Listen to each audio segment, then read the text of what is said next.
That's true.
That's good.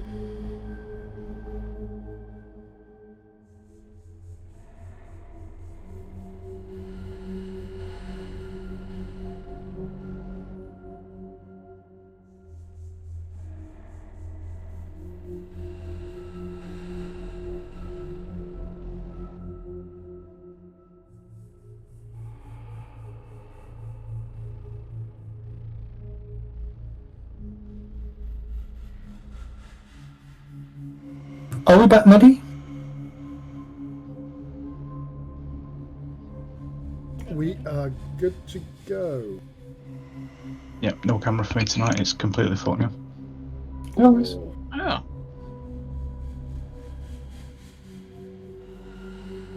You decided your beauty was just too much for it, clearly. That was it, obviously. It went, I can't take it no more. Well, The world is going to die if I keep showing this amazing figure. Well, he's playing a barbarian in Diablo. He played a barbarian in D&D. Maybe he's just raging all the time and smashing things. Yeah, Maybe. which is true. So, who can remember what happened last time? I can. You blew up a ship.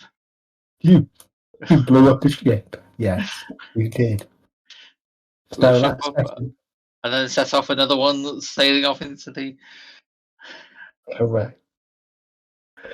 So one session, you hatched a plan to get yourself close to the Thyrsus, the frigate, freighter, not frigate, freighter, two very different ships, that was docked at Donovan's private warehouse, where you believed was being loaded with nectar. You crafted your plan, you executed your plan very, very well, causing the ship to explode and sink in a rather catastrophic manner. You then made your way back across the Porto Grande, around the Valletta headlands, and back into Porto de Marza Molieto. Anyway, where you boarded Donovan's private yacht, explored the yacht, found a couple of things, whether they're useful to you or not, you don't really know, and then you hatched this plan to set Alfred, I think in particular, to set Donovan's vessel off, sailing in a roughly straight direction, straight out of the port and out into the Mediterranean Sea. For the east, wasn't it? We were aiming, because that was the furthest. Correct. Yeah. So it'd end up somewhere heading toward Syria, probably. If I remember right, Mehdi rescued a dress for his weekend outfit. That's right. Absolutely, yeah. You got some very good clothing, and you were deciding what to do with that clothing, like have a lady a dress in it and walk past him or something.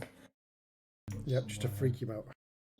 Exactly. No, I'm sure Joseph wearing it and walking past him would freak him out even more. That much is true.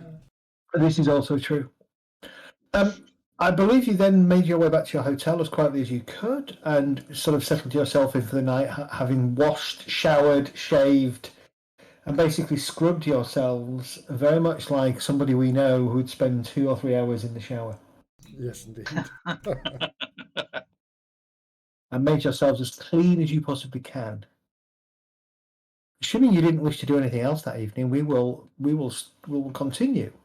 At approximately what time do you want to get up? Breakfast about 8, I reckon. Well, get up at 6 for breakfast at 8. Yeah. Well, it's about 8 o'clock, just after 8 o'clock. You go down into the hotel restaurant. As you always do, certainly, well, actually, you probably all three of you would do. You will get the local newspapers. The Malta is an English-speaking or an English language newspaper. And not unsurprisingly, and apologies for the size of this, but this is what you see.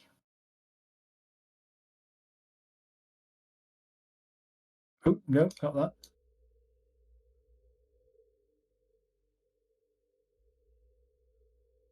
You see an item in the Malta referencing the catastrophic explosion and sinking of the freighter Thyasus, which was tied up alongside one of the many private enterprise jetties along the southern shoreline of the Porto Grande. The British naval cruiser HMS Calypso sent a motorboat with crew. That was the one that was near was shining the spotlight that almost caught you. To rescue, they managed to save some 20 people, although according to this newspaper cutting, there were some souls lost. Word from, according to the article, suggests that the harbour jetty will be out of commission for at least 5 months. Good job done. Yeah. Any articles regarding his personal boats? Not Right. Not at this moment in time. Maybe he's not noticed yet. Oh, he'll have noticed. Not necessarily. No, not if he's looking at where this explosion is. No, don't you remember that the boat was in a place where he could see it from his house? Correct. Yeah. But since it's only a few hours since we blew up the freighter and us getting up and reading this newspaper, he may have not actually thought to look if his boat's there. I reckon every morning it would be from his bedroom window. He would get up and get dressed looking at that boat. That's my theory. Otherwise, why have it there?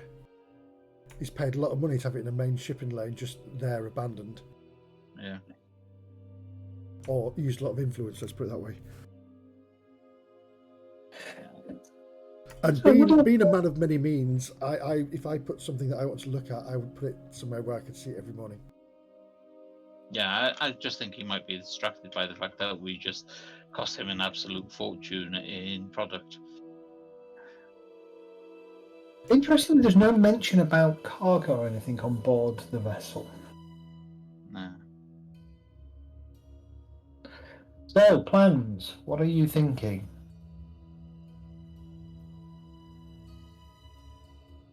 Oh. Ideally, we still want to do something with this mouth, though. How? I don't know. Yeah, we need to deal with the mouth, don't we? But there's also the field of mouths we need to do something about. Yeah. Are we doing anything about the children?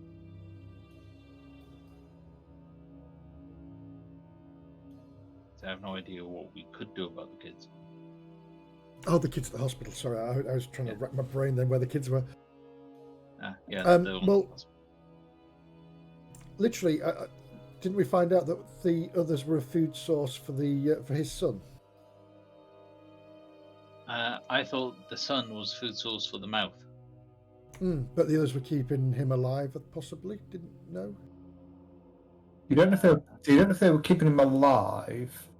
What you do believe is the doctor had some kind of enchantment or spell that he was reciting regularly that, based on Ralph's assessment, wasn't actually helping, but was somehow feeding the mouth. That's right, yeah, sorry.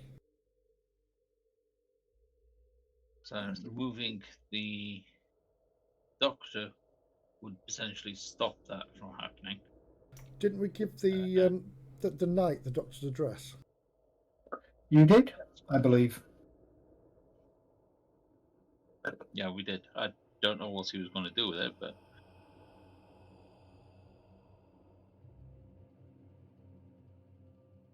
I think we should lay low for the morning and jump in, please, and then go to the place where we met Donovan and have dinner there, lunch.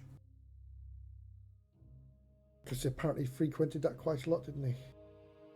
He did.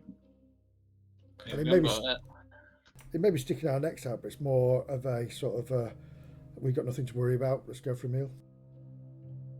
we've got no deadlines now, have we? That was deadline with ship. Yeah, the freighter was due to leave on the morning tide today. So we can basically take a more cautious approach now to things. Definitely. Okay.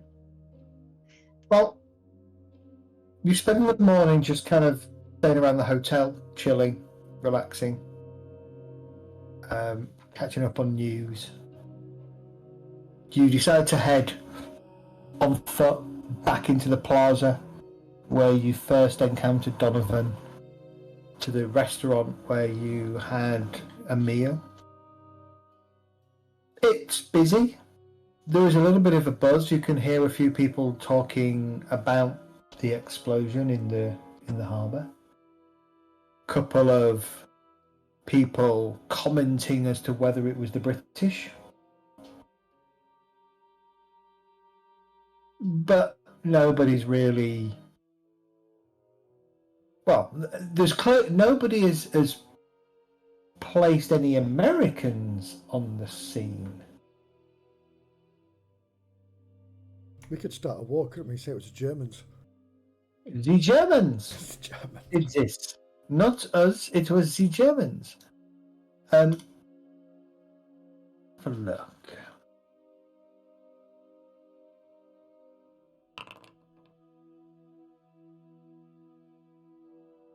Okay. It's about 20 past, 1:30 when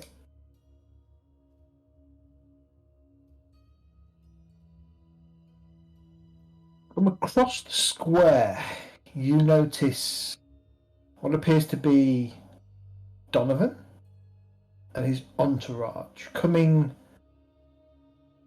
back from somewhere, heading in the general direction of his townhouse.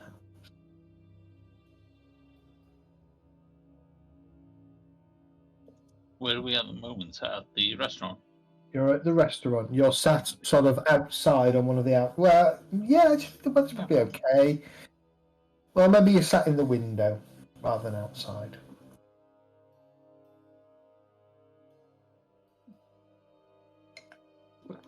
He is walking quite quickly and seems to be talking rather animatedly to one of his guards. Does it appear to be more guards than before? No, not currently. There's 4 in total. Okay. It's not the guard that was that we were quite friendly with, as a sense, last time we were here. Good question, isn't it? Yes, it is. But he seems to be very... He's being dressed down about something, like being really ripped into by Donovan, based on the finger pointing, the occasional jab in his chest, and the fact that Donovan's face is not that far away from this guard's face. No, I think he's found out about the boat. Which one? His personal boat. Yeah. I can't imagine this security team being in charge of the larger one. Depends whether he owned the freighter or not. He was rich enough; he could have done. Oh no, no. What I'm saying is, this is his personal guard, isn't it? So they would be dealing with his personal stuff, not his business stuff. I would have thought. I might be wrong. Yeah, it could be a bigger organisation or something, and he's got some personal ones. As I would guess that someone that's with him all the time would be in charge of security for somewhere else as well. Like his head of security would be with him and be in charge of wherever else needs guarding. Are they walking fast or slowly? Quite fast. I was going to break out the sniper rifle. No. And they're not stopping. They're moving across the plaza. Yeah. And about to head out. What do you want to do, Alfred? Do you want to, or Ralph? Do you want to follow them, or?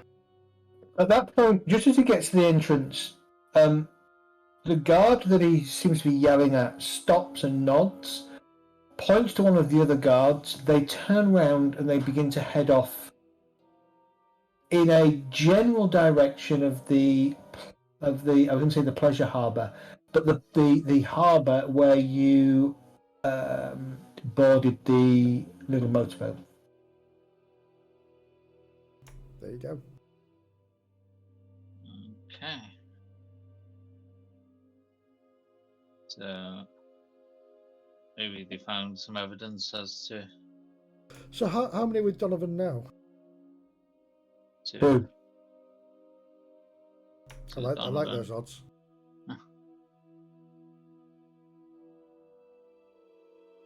Well,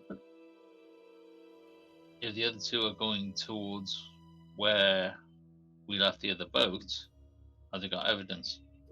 Yeah, where his wife's boat was, as well. No, that was out. Wife's boat was out in the harbour, wasn't it? It was there in the harbour, wasn't it? There. Yes. So his boat was out in the shipping lanes, and you took a motorboat from that local harbour, which was next to his. Yeah.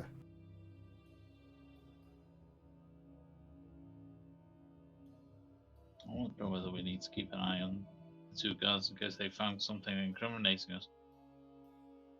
Or we could follow Donovan, and if we get a quiet place, shoot him in the back of the head.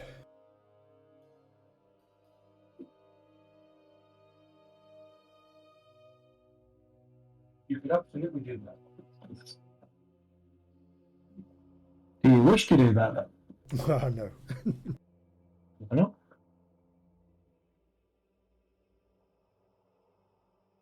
I'd like to find out what fingers he's got his pies in. No, what pies he's got his fingers in even.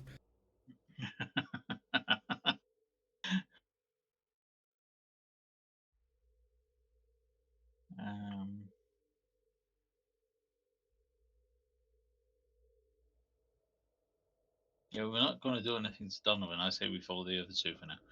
If we plan on knocking off Donovan, then we follow him. I'm not entirely sure what the other two could have found. It's nothing to do with us. You did everything you could, you believe, to put the boat back how you found it. Yeah, nah. The only thing that it will show, perhaps, is if they keep a physical record of the fuel. That's right. You don't know that. But the fuel could have been siphoned by anybody. Yeah, but I can think of more evidence that they may have found. Nothing that we left on the boat. No, we literally took everything with us.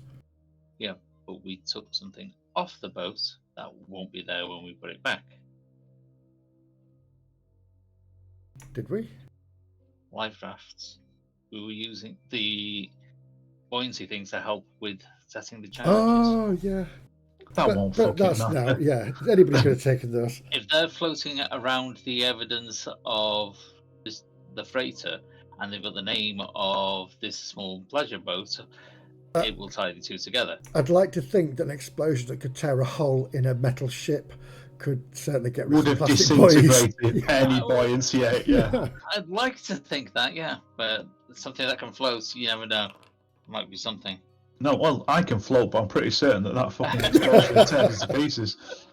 And from memory, none of you recall seeing any livery marks or wording associated with a boat on the buoyancy aids. Right, okay.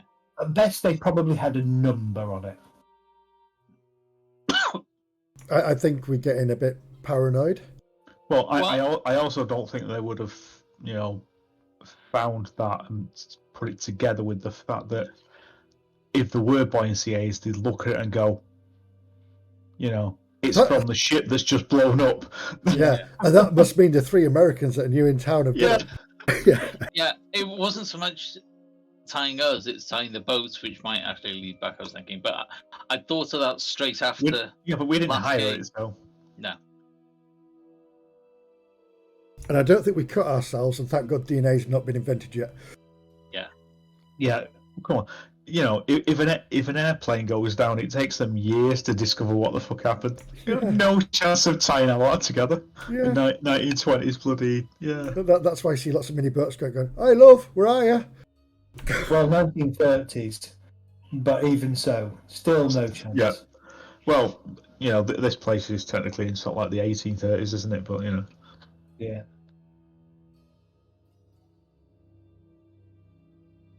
No, let's let's follow Donovan, I think. Well, we know he's going home, but... Or should we go to see the doctor? Doctor will be on duty. Good point, yeah. Well, if he's on duty, should we go to his house? Yeah, he'll probably still have guards there, I would think. He's a doctor. I was thinking of Donovan, sorry.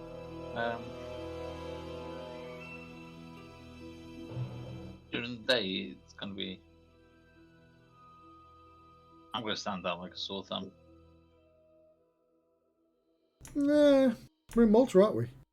Yeah. I wouldn't have thought You so. stand out. We'll stand out more, probably. You all stand out when you open your mouth. You don't stand out as much as you did in Bangkok, that's for sure. Mm-hmm.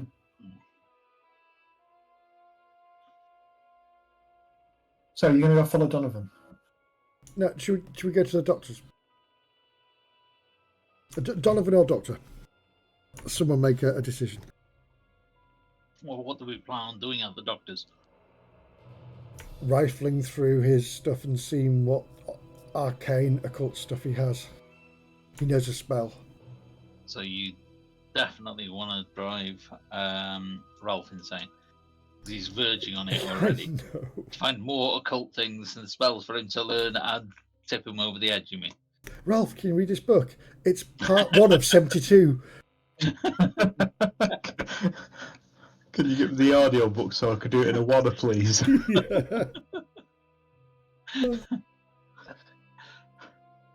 I think we need to learn this so we can spread it between us, otherwise you're right, Ralph is going to be... Yeah. Donovan or the doctor? I said Donovan. You have a window at the moment where Donovan is down 2 guards. Yeah. Exactly. Yeah. Yeah. There is Donovan. When he But how puts many two guards and are at his two house? together, musing this over, when he puts 2 and 2 together, Alfred, you suspect he will at least increase his guards by 50%, possibly even double them. Yeah. And so go from 2 to 8 potential bodyguards that you have to get through if you want to get at Donovan. Just feels like a little bit of an uphill battle for you to handle. Yeah. Let's do it. What weapons are we carrying at the moment? So I think we should come out for lunch, haven't we? So it would be a case of going back to the car.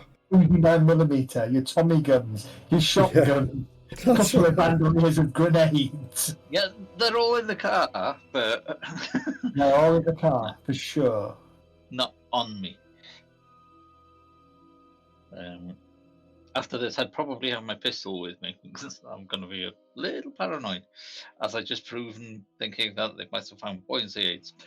I wouldn't disagree that at least one of you probably has a pistol on you. Never leave home without it. That's fine. Yeah, not at the moment. I've always got my knife on me as well, so. So you've all got pistols. You've probably not got too much ammunition. So you've probably just got a single clip of whatever your pistol holds, and you have at least one knife amongst you. And that one block of explosive we didn't use on a boat. And that one block of what? Remember how big those were? Yeah. Yeah, I have my knuckle dusters with me, but they're not generally lethal.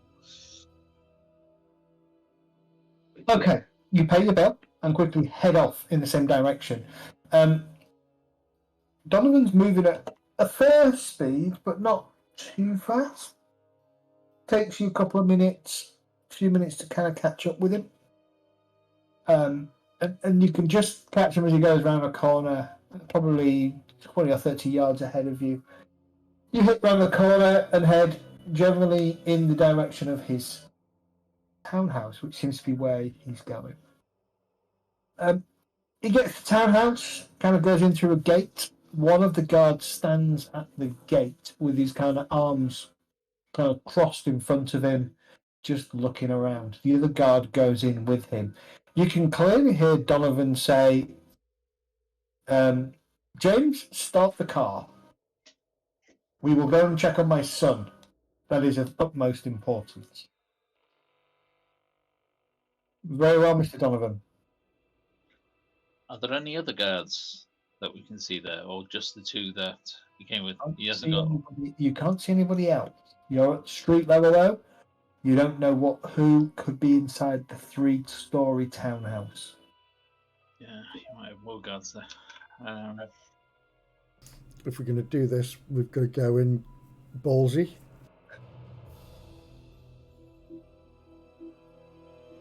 How busy is the street? Are there other people about? Is it? Pretty busy. It's a fairly busy road. It leads down to the water's edge. You can sort of the bottom of the road. In fact, his house backs out onto the water. So probably his house and his gate, and then maybe 10, 15 yards, and then you're like the road stops, a bit of a barrier, and you can see the natural harbour to the north of Valletta.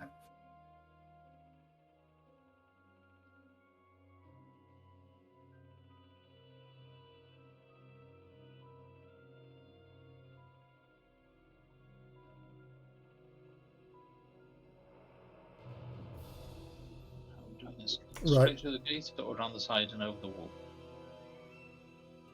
Well, if we're going to go through the gate, you're literally going to walk through the gate, make sure the guard follows you back inside.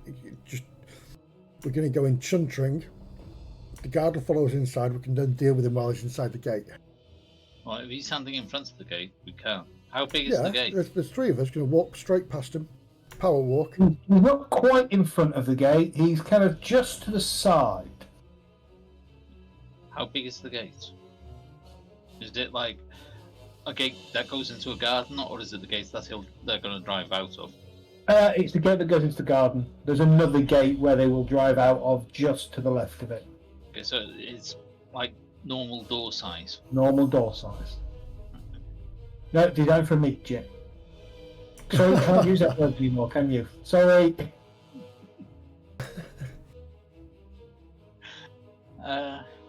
So if someone walks through first, when he turns to go down, I'll walk up behind and push him through the gate as well.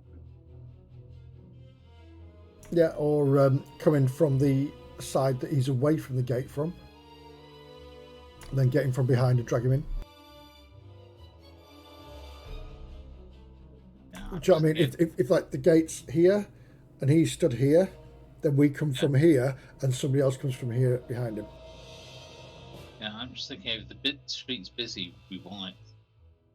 We don't want to see them to see us assaulting him outside.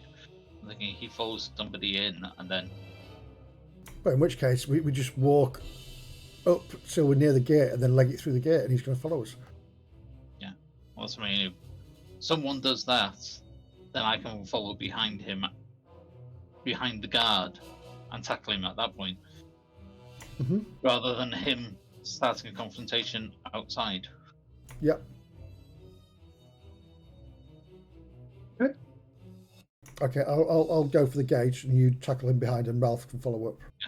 Yeah. All right.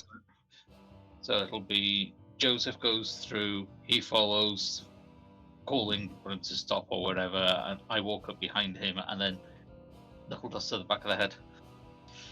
Okay.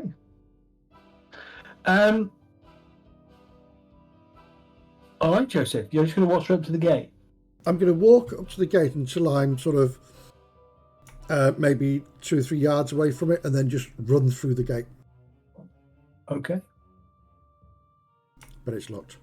Is it an open portal, or is it an actual physical gate there? It's a physical gate with a latch. Right, gotcha. Okay. You head towards the gate. The guard stiffens as you start to approach. Moved. Nah. Are you wearing the dress? Yep. Hildegard Landstrom and Dr. Flibble, right? Is that what we're doing? It's true. It's true. Sorry. It's a gingham dress. As a serious as the moment is, as soon as you say the guard stiffens when you approach, I'm sorry, it's just the choice of words. I know. He goes to step across the gate, the gate, and you rush forwards. Indeed. I think.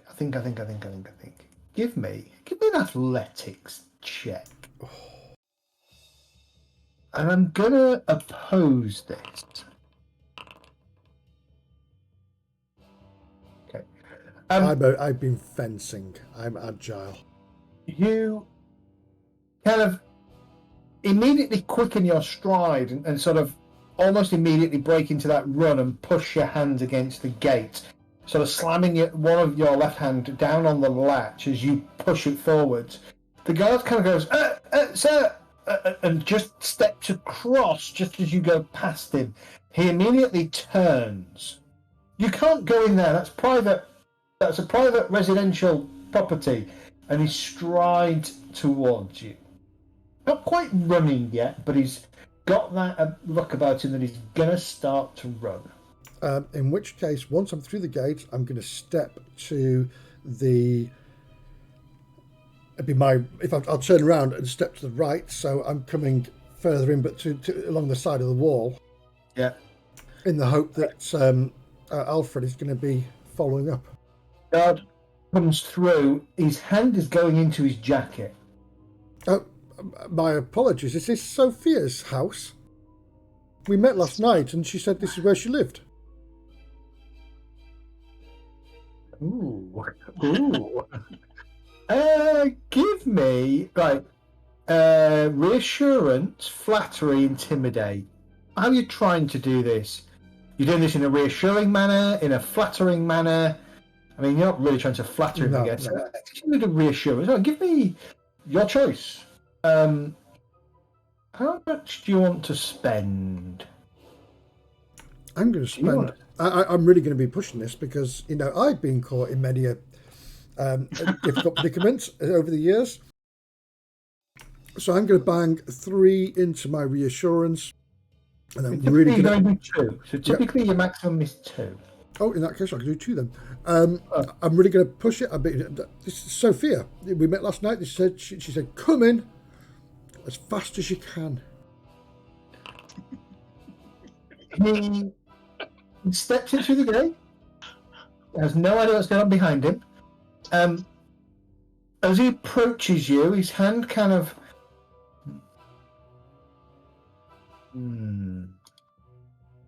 His I'm hand gonna keep kind of my- relaxes a little bit, and Yeah. he moves it away from what is... You can clearly see there is a holster just underneath his rib cage, underneath his armpit here. So, and he's kind of got a probably a local accent, but he's speaking pretty good English. Sir, this is not Sophia's house. You should leave, please. I'm going to keep his attention by. I'm not happy that I've let you in. I'm really sorry. My hands are up, and I'm using this gesture so they're away from my body. And she said, "Well, this is the address she gave me. She said she'd be here." She said, "Coming through the gate." Reaches forward, like people do, and he places his hand just below your elbow, and starts to turn you. This is probably where I come in and smack him in the back of the head with the knuckle. All right. Are you going to smack him in the back of the head? I need a... It's going to be a scuffling roll then, please.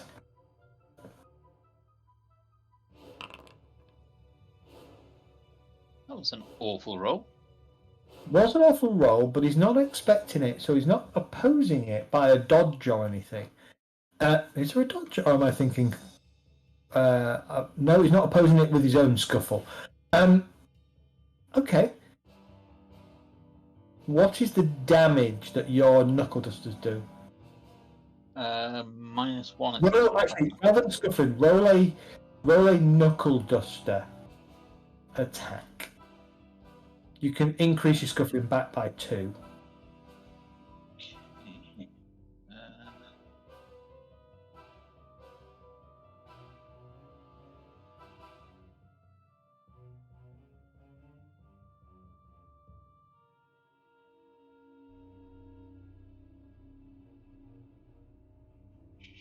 Should put it back. Yeah, right.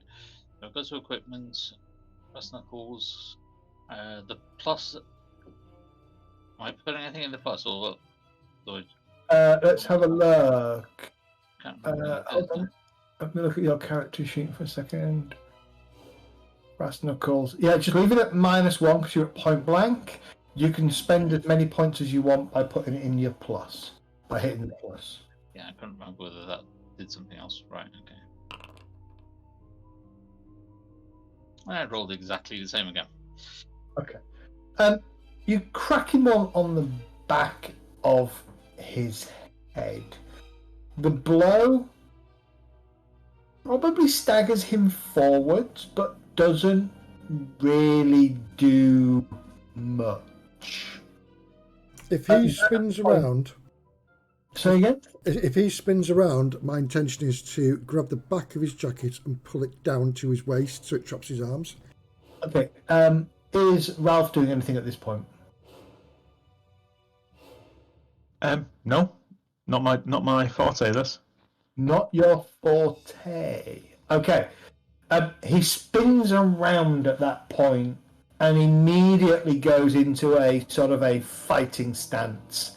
What is the meaning of this? Okay, so Joseph, what are you doing? I'm gonna, once he turns around, I'm gonna grab the neck or either side of his head of his jacket and pull it straight down so it's around his waist but chopping his arms. Ooh, okay. Give me. Oh, that's an interesting move. Give me a scuffling roll. Not opposed.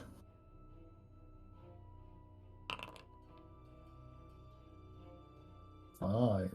Okay. You grab his jacket and yank it down. Exactly as you said, kind of trapping, bringing his arms in and trapping it. And he's like, "What the?" Ralph, Alfred. Punch him again. Punch him again. See if I can roll above 1 tonight.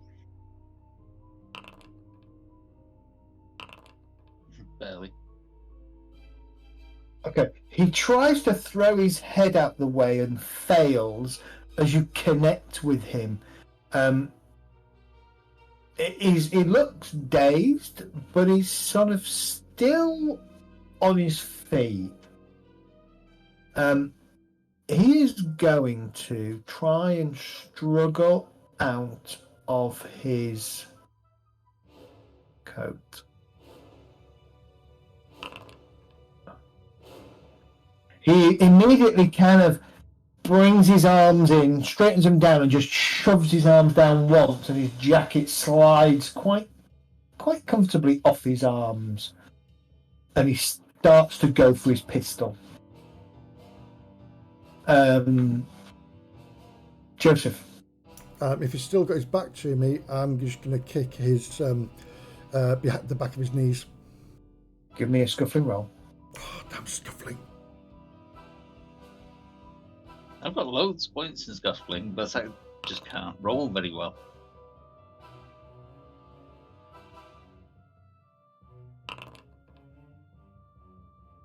Whereas Meddy's the opposite. Okay. You crack him one in the back of his knee. There is a crunch and a cry of pain. It's actually quite loud as he starts to collapse to the floor.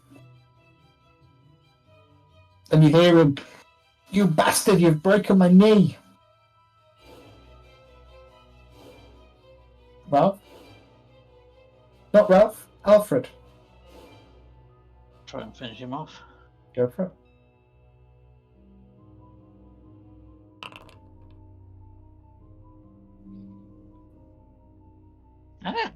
I don't understand how that works. Okay. Oh, the damage is a totally different dice roll, is it? Looks like it, yeah. Yeah. Okay. You basically bring in, I mean, it's a 6. It's a good strike. He's not really able to defend himself. You bring your knuckles down onto his sort of the top of his, across the top of his head and his face. And I'm going to say he goes down.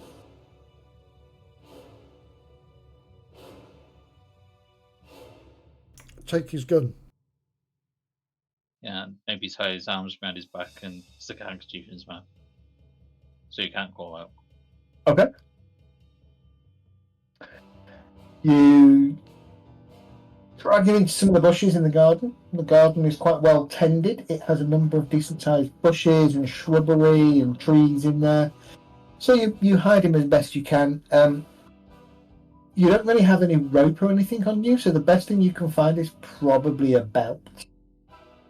Use his holster. Yeah. Or his holster. Yeah, his shoulder holster. So yeah, you can tie him up. He appears to be unconscious. I was just checking to see whether I had any handcuffs.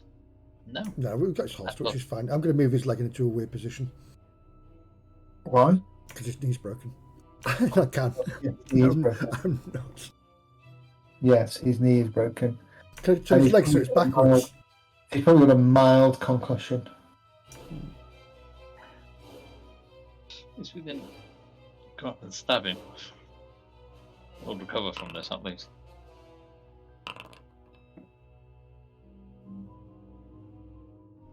Over, just over to your left, the house, you can see what appears to be the garage door. It's currently closed, but you can see it starting to rise. And there's a Mike, is that you? Is that running over towards it? Yeah. Okay. So Well, what are you doing at this point? Are you stepping inside? Yeah, following in with them. Okay. Closing the gate behind you? Yep. Okay. All right. You rush over to the garage door just as it finally reaches sort of head height, and there is another guy. Actually, I'm going to say this one's a black guy. This is the black guy that you saw, and his arms are up like this, holding onto the garage as he clocks the two of you, and he's like, "You're up, Mike. What you doing in here?" And this one's American. I'm going to kick him in the middle, in between his legs. All right, give me a scuffling roll. Yeah, give me a scuffling roll. Okay. Actually, I need a kick. Actually, not scuffling. You can reset scuffling by 1. Give me a kick fist roll, please.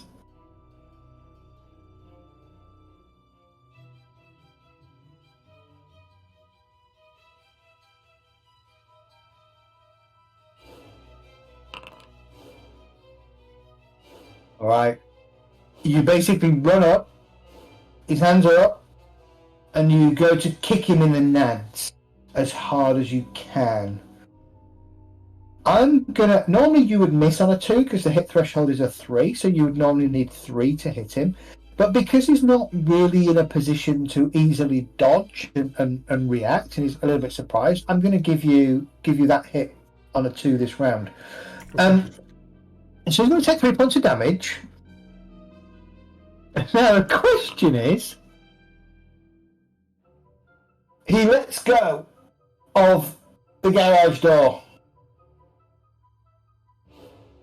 which falls quite rapidly, but the impact from your kick puts him the wrong side of the garage door as it crashes to the ground. Alfred, what are you doing? So he's going to be inside the garage while... Inside the garage, you two are outside the garage, and you can hear that. Could I try and catch the garage door when he lets go? Give me an athletics check. Target is going to be 4 because it's quite hard. Well, this is going to be the last of my athletics points that I've got. And I fail. Okay. My dice rolls tonight are abysmal. Okay.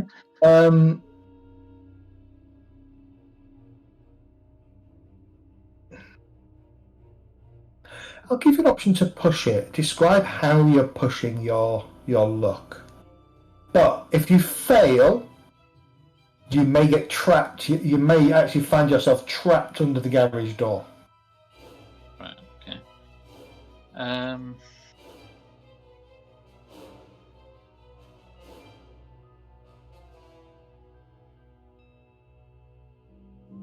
I'll run for it and try and get my foot under it. Okay. Use out one of those type of doors, so I could catch it so it doesn't actually shut, and then I can kind of kick it open a bit and lift the rest of it up. Okay, all right. So I'll let you have another test then. Same again, athletics, target number 4. If you fail, your foot is going to take the brunt of this, and you will take a bit of damage. Yeah. Odds are I'm going to fail because I've got no points to spend on this one. Okay. Be positive. I'm positive I'm going to fail. All right. You get your foot under, but it's a little bit heavier than you were expecting, and it kind of take 1 point of damage as you wince from the weight and the pain of the door. However, it is wedged enough that you can get hands underneath and start to pull it up. Ralph, are you doing anything at this point?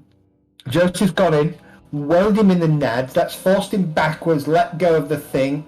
Almost as a reflex reaction, Alfred stuck his foot to try and stop the door from going too far. Has done it, but clearly not. From the wince of pain on his face, has taken taken the brunt of the weight of the door on his foot, and it hurts. You know, in those moments where you don't want to laugh, but you probably are going to laugh. That's kind of where Ralph is at the moment. Right. It's so comical. What just happened? It's like this is a big garage door, is it? It's probably a. I imagine it to be like a double. And this is in a plush house. It's in a plush house, isn't it? It's a plush house. It's going to be a double wooden garage door, so it's probably oak. Okay. So yeah, but I know in a lot of what are the is this the only way in here? Because I know a lot of big houses where they've got big garages. They also have a door next to them, so you can walk in without opening the garage door. Yeah, there would be a door next to the garage door. Okay, Oh, look at you, Sherlock door. Holmes. Use the door. The door is unlocked. You open the door and stick your head round, and on the kind of still half bent over, clutching his groin, is this American guy swearing. Okay. That's brilliant.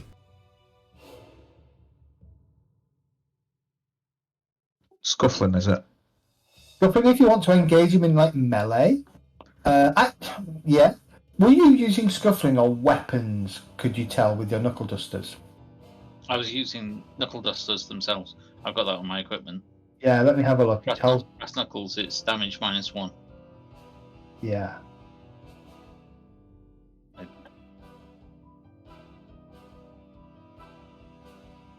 But the scuffling skill was going down, so I assume it is used. It uses scuffling. Yes. Yeah. So I've used most of those points up now. What would be an ordinary punch? Whereas punch will also use scuffling. Well, I'm not going to do anything as daft as that. I'm just going to walk in, pull my pistol out and put it in his head. Quiet. Okay.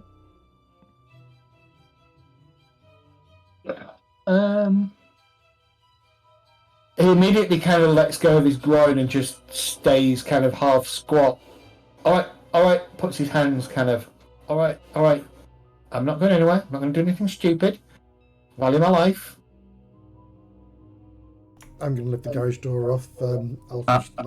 Okay, arms by his side, palms on the floor. He puts his hands by his side, palms on the floor, lays down.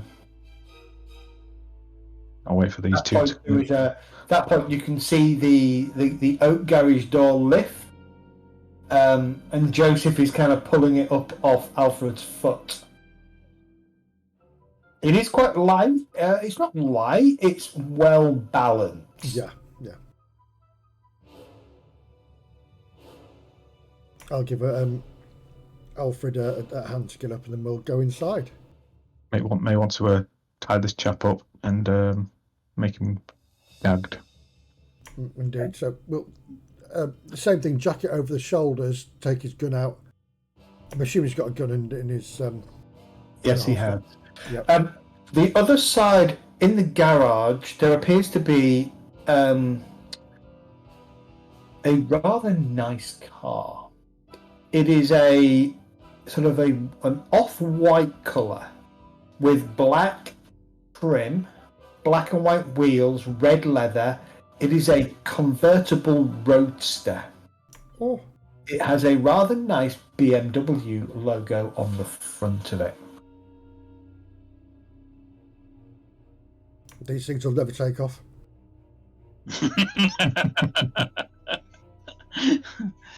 Mine does. Hold on a really, second. really well.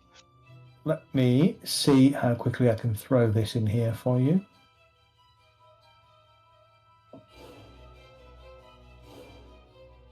I must admit, I was impressed that my car had a BMW engine in it, or has a BMW engine in it. Why is it a Fiat? It's a Fiat, yeah. That's a Skoda. Oh yeah, they bought them out, didn't they? Now, have they got a BMW engine in them? Because I thought BMW bought Skoda for the engines. I have no idea. Mine's a Peugeot 207 convertible. Okay. Sorry. Well, It's a mini engine, I think. Yeah, Skoda used to have Audi. Was it Audi, Volkswagen, Skoda, and Seat all used the same engines at one point? Beautiful. Oh, it wasn't BMW. It was. You're right. It was thingy. The engine is idling, but that is the car inside the garage. It's the engine from a Messerschmitt. It is a 1934 BMW 315-1. Its current price, well, the last one that was physically sold, and that is what that picture's from Sotheby's, 26th November 1922, it sold for €190,000. That's quite cheap. Yeah. 1.2 litre BMW first six-cylinder power plant reached speeds of 90 kilometres an hour with excellent handling capabilities. What's that, 50 miles an hour? No, it can brake. Actually, this one can brake 100 kilometres because it's a 315. Yes. It is nice. Very nice car. And that's just idling there in the garage. Yep, you take his pistol from him. It's just a bog standard kind of probably early 1900s pistol, Webley shooter or something. Webley pistol. I just pop that in my pocket. We'll tie him up using his strap again. Okay. He kind of complains a little bit, threatening the boss isn't going to be happy if you knew you were dealing with. So you know exactly what he's been doing, the crimes he's committing. I know he's a big man about town, runs a few things, hands in a few pies. Drug I know. runner, Moves goods around. illegal goods. So I don't think anybody would miss him. So you don't know about the fact that he's been feeding people to this thing in the warehouse at the bay? The boss does. The boss does. As long as I get paid, I don't get paid to ask too many questions. I just do what the boss tells me to do. Guilty by association. Does what the boss And says. right now- That starts wars. Right now, the boss Yeah, is pissed I was off. just thinking that, Right now, the boss is pissed off. Somebody's stolen his bow and blew up his frigate, his freighter. Oh me, oh my. And I'm guessing, kind of looks at you defiantly as you're kind of pulling the things tight. I'm guessing, you know all about it. It was in the Yeah, newspaper this morning. you just told us. And to be fair, we're here for a completely different reason. But thank you for trying to implicate us in that.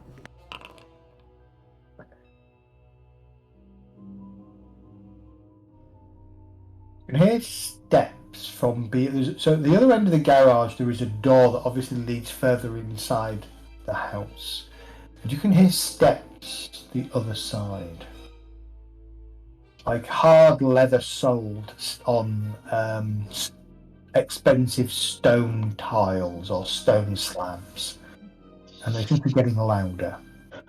Draw a pistol and aim it out the door. Okay. Door opens. Is there anything in the garage that we use to muffle a gunshot? No. Unless somebody's in the car revving the engine. If there's a body, that'll muffle it. As the door opens, you hear a, John, are we ready? We're a bit late for the hospital. And then in walks Donovan. Have you actually seen Donovan? Yes. At the restaurant, wasn't it? Yeah. Yes, you know what he looks like. In walks Donovan, dressed in a rather expensive-looking suit, But was it Paul possibly Newman? Italian in nature. And he kind of pauses, looks between Alfred with the pistol, casually pointing in his direction, and the guard tied up with a sock or something in his mouth. It's probably his handkerchief from his jacket pocket stuck in his mouth. Mm-hmm. Joseph kind of lounging carefully on the hood of the car, and Ralph just stood looking around. And he kind of puts his hands. He says, "Oh, gentlemen, I remember you. The other night, restaurant." Yes, Mr. Donovan. What do I owe this visit? We've been informed you're the local drug pusher. Oh, producer, creator. Nectar? My friend here is correct about what you do, but we're more concerned about the more devastating aspects of your work. He moves his hand very slowly, and he starts to move it towards his jacket.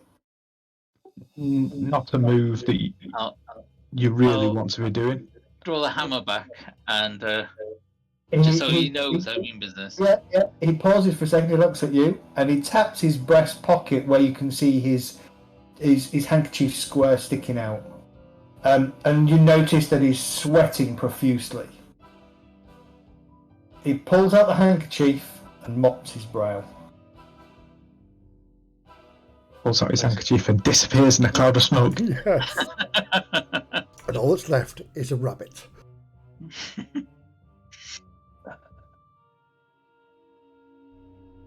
Look.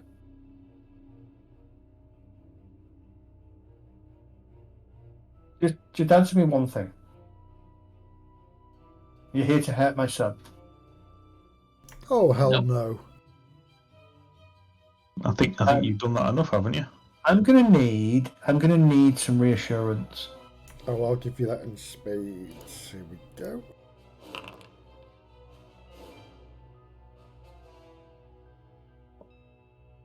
I'm quite adamant about this. And visibly sags. He says, "Well, that's good." You do know the doctor who's looking after your son is doing a rite that is feeding your son to what you have in the warehouse. I do. Why? And you've done nothing about it? I can't do anything about it. Well, no, actually, sorry. The rite that Dr. Salazzo is performing over my son. Yes. It's not doing what... I don't think it's doing what he thinks it is. I have wondered. Definitely isn't helping. I think the mouth is trying to kill my son. Certainly, the rite that I gave him from the mouth is making things worse. I think you've misread it. Whoever translated it misread it, misinterpreted it, because as my friend said, that's exactly what it's doing. It's feeding off your son and anybody else that's having that right applied to it, which I assume is his best friend in the bed next door. At this, you kind of watch him visibly sag. Whatever pride he had left kind of just dissolves out of him. That's what I thought. I thought it was killing him. I don't know what to do. I don't know how to get him away. I don't know how to sever the link. Destroy I don't him know out. how to free him. Do you not think I've thought of that? These things... Trammell said it's indestructible. That's rubbish. We've... You know how to kill it? We do. Gentlemen, if I may be so bold, without alarming you, perhaps we should take this inside. I have drinks, refreshments. Let's have a candid conversation. I'm going to walk up to him, arms spread out, Yep. and I'm going to say, Mr. Donovan, I'm just going to search you for a weapon. Please do not be alarmed while I do this, and I will just pat him down. If he has a weapon, I will take it away. Does he normally have a weapon? He does not have a weapon on him. That's why he hires people. Yeah. You just never know. I didn't want to be, oh yeah, let's go inside, bang, bang. He has knife shoes. Yes. And a really sharp bowler hat. Yes. He says, fine. Search. You can see I'm unarmed. Looks like you've dealt with I presume Mikey is down as well? unharmed, but down. I would hope you haven't killed him. No. Yeah, still alive. Good. For now. Well, the rest of the guard are off looking for, I guess, your handiwork. My boat. Which boat? The small one. You have a small boat? The yacht. I wouldn't say yachts are small. Well, they are in Smaller. the sort of, yes, yeah. I guess. I don't want to. Come, let's have some wine and a conversation.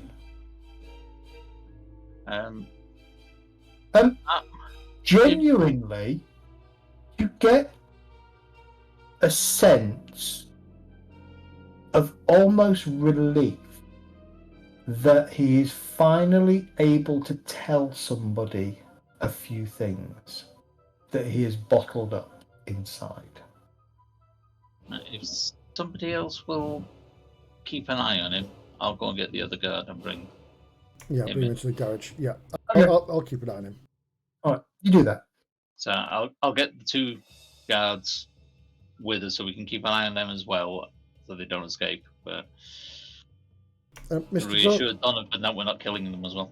Yeah, Mr. Donovan, it seems to me and my friends here that you have bitten off a lot more than you can chew, and are now beginning to realise this. I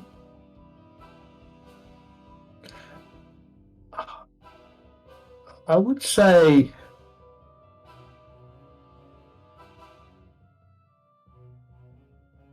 we have dealt with these things in Bangkok. We ourselves had mouths appear on our bodies, and we cast them out. I think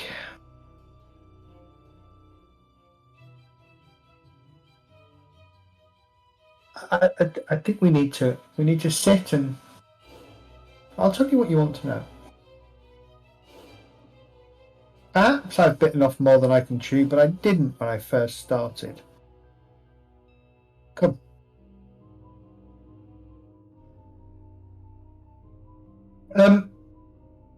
He leads you. You gather the other guard. You string them up. You can probably find some rope in the garage. You can string them up better, tie them back to back, and whatever, make it really hard for them to move. You can even put hose pipe on the end of the car. Close all the seal everything up and leave the car running. If you whatever. Ralph will do that. Eventually, he will. Eventually, he takes you back into the house and he takes you into. Probably, actually, it takes you up to the third floor, to a large, open plan room that essentially looks out over the bay. There is a small sort of, not a nightstand, but that kind of size, just next in the corner near the windows with a pair of binoculars on it. There is also over by the wall a table laden with various drinks, and there's several couches and other things that you can kind of sit in, lounge, and just enjoy the view and the scenery out over the harbour, the natural harbour, where a certain boat should be. Yeah, exactly. And you all look at exactly where the boat should be, and it's kind of over to the right, about 40 degrees from the building, and clear as day. It's not there. It's probably a couple of miles, 3 miles out in the towards, maybe a bit further than that now, probably out towards Syria. Drinks, gentlemen? I would be remiss as a host to not provide you with some. No, thank you. I'm fine, but thank you very much for offering. He pours himself what appears to be a bourbon of some kind. Picks up a little thing, a couple of tweezers, drops a couple of cubes in, turns and kind of, for a moment, he kind of looks out in silence. So you mentioned You've come across these mouths before. Indeed. More than once. So you know about Trammell? Oh, yeah. Have you paid him a similar visit? Not yet. He's on our list. We were too low level. Yeah, we didn't have all the information we have now when we were in LA. Level above his name then, and now it's maybe just light hovering. Yeah. Yeah, the skull above his head. crossbone. Yeah, that's right. Well, Cameron invited me to his inner circle in Los Angeles, decided that I was a good fit for what he had in mind. He sent me here to Malta in the fall of 1930 to set up the distribution network in Europe. I did that with the help of a lady called Diana Hans and Victor Prescott, both of whom joined me from Los Angeles. Between us, we secured the warehouse. We found a great location. The warehouse has a number of building rooms and tunnels underneath it, part of the old, I believe, Knights Templar catacombs. One such room seemed rather relevant and rather suitable for the mouth, and we followed the necessary strictures and rituals, and we summoned a major mouth. Everything seemed fine for the first couple of years. 1913 rolled into 1931, into 32. By 33, it was clear we weren't producing enough nectar. The mouth, though we kept it satiated, we kept it pleased, just did not seem to want to feed or want to produce anywhere near as much as Trammell needed. So I did what any enterprising businessman would do. I went straight to the source and I asked it what I needed to do to produce more.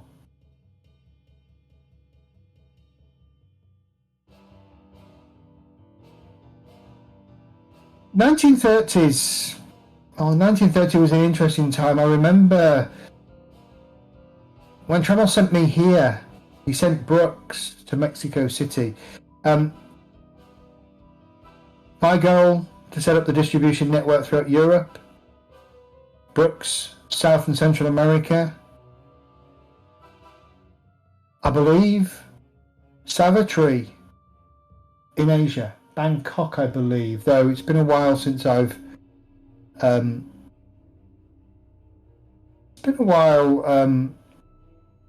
spoken to her. I think she's one of the old guard from before my time, but I do know that she doesn't seem to really get on with Trammell that well. I've sent her some parcels, some packages, some samples every now and then. Apparently one of her employees has a particular liking for my goods.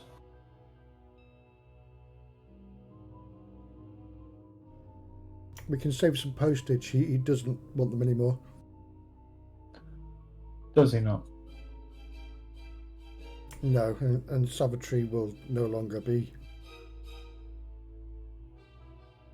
an issue.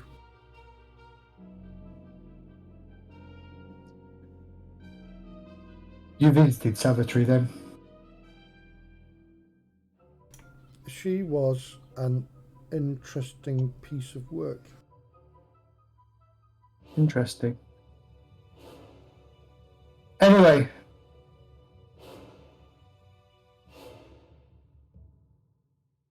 So, as I said, 1934. At this point, you notice his hand starts to shake a little bit. You can hear the chinking of the two cubes in his glass, kind of as they chink quite vigorously against the side of the glass. I visited the mouth. I told it I'd do anything, if only it would start producing nectar faster. First, it didn't respond. I'm not sure what I expected, to be honest. Don't know if I expected it to respond, whether I don't know. It was maybe early February 1934. I heard, again, I pleaded with it to do anything. Then, the most hideous sound came from the mouth. The only way I can describe it is a twisted mockery of my own voice. It said to me, "Donovan, you need to sacrifice something important. The more serious the sacrifice, the more potent the power."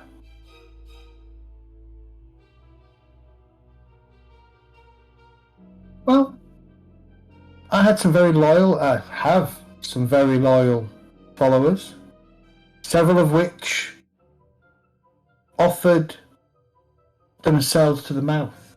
The mouth partook, but the nectar dried up. He said, "It must be precious to you, Donovan. Give me something precious."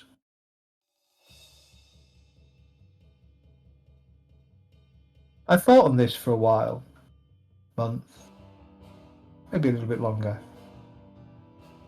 I'd resolved to give him my son, Monty. I explained everything to Portia.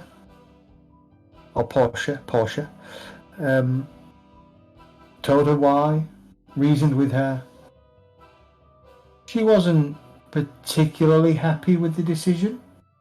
Well, But she's a mother. Sorry, please go on. lifestyle. So she agreed. So one cold February morning, I took Monty and my wife to the mouth. I got there. I couldn't do it.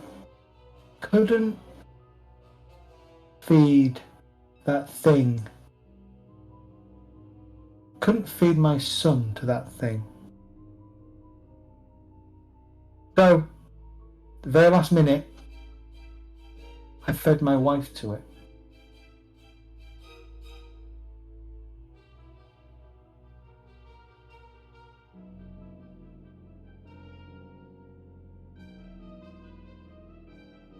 When I did, as the screams of her voice died, the mouth spoke again, this time in her voice. "Donovan, the moor will open when the moon is dark and the stars shine down.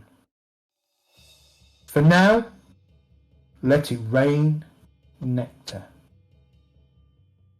And rain it has done. We can't stop it. It flows and flows. The price, though, I wish I could take it all back. I've thought long and hard about this. Thought long and hard about how to destroy the mouth. I don't know. But I think I could see her again. If I can get into the moor. If I can get into the place behind the mouths. I've been researching. Go on. And that is exactly how you will destroy the mouth, by going inside the mouth. You think? Yes. My friend here can make some clothing that will help you get through. And I've been researching a. You'll probably think this stupid, but a magic spell that can make the sky right, based on local folk beliefs. I think I've got it down, but I just don't know where to cast it. But I think when it is cast, that is how I'll get to the place behind the mouths. I would probably hold off on that and let my friend here, and I'll point at Ralph, look at that first. Ribble. a wibble, because apparently your interpretation of the last spell with your son was completely wrong. So maybe this is completely wrong too. What was the? Give me a high level of what the spell was. Let's go right. Hang on. Can do that because there's an incantation I know called Open Sky, which makes the sky align at a particular time. That is exactly what he describes. He says he thinks it's a spell known by many names. Well, he says it's a spell known locally to just called Open the Sky, and it can allow the moon to appear full or dark, waxing or waning, can reveal changed stars regardless of weather. But he says in order to enter the moor and to pass to the place behind the mounds, he believes it has to be cast in a very specific location. But he does not know where that location is. But like Ralph just said, that this is a spell that would show what the sky was like at a certain point in time, wouldn't it? Potentially, yes.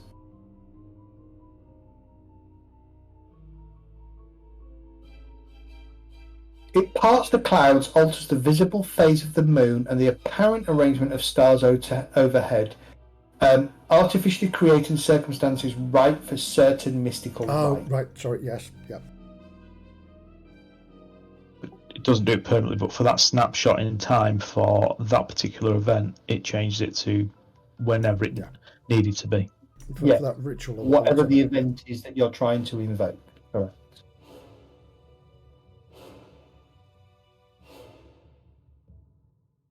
And we don't know if that event is going to be opening a huge portal for the mouths to pour through and eat everybody on the planet Earth. You say you think you can destroy the mouth? Indeed, but it would need a sacrifice. He looks at you. I can do that.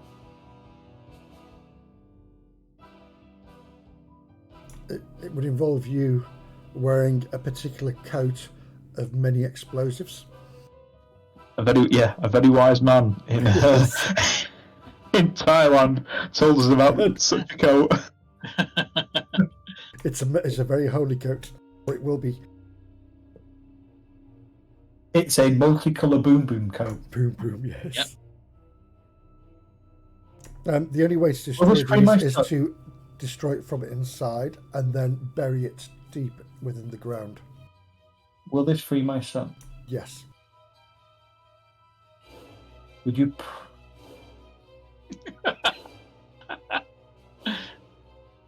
Would you promise me to take my son away from here? Well, certainly. You'll need to speak to your doctor first. Because I can't see him wanting us to free your son. We went to see him, just to see if he's all right. And they were very adamant about keeping us away. I think before you did this, you would have to do that legally. We could get him out of the country, sure. That wouldn't be a problem, but you'd have to facilitate that for us. And there are places we could take him. There are things I need to put right. I need to be with my wife again. Okay. Does he appear genuine about this? He's not trying to get us to let him off.